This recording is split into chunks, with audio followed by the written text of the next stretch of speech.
Recep Tayyip Erdoğan. Recep Tayyip Erdoğan. Recep Tayyip Erdoğan.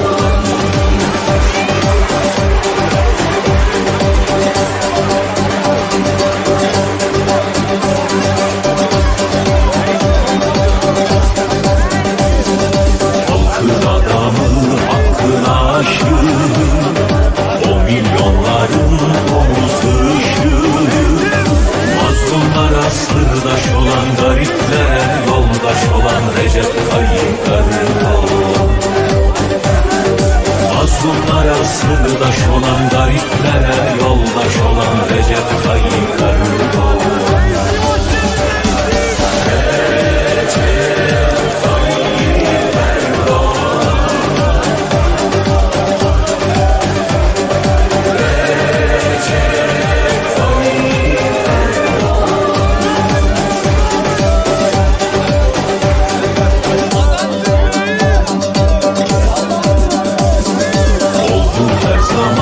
Sözünün eri, çıktığı yoldan dönmedi geri.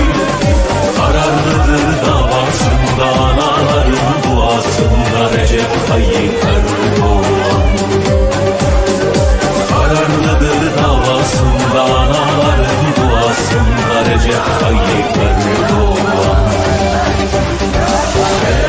Recep Tayyip Erdoğan.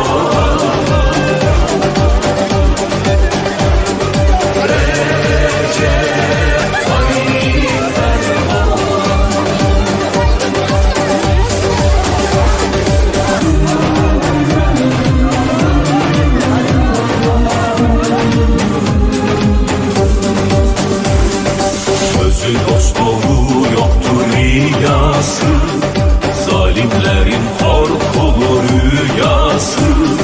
İnandığı yolda gider, yıllardır beklenen gider Recep Tayyip Erdoğan.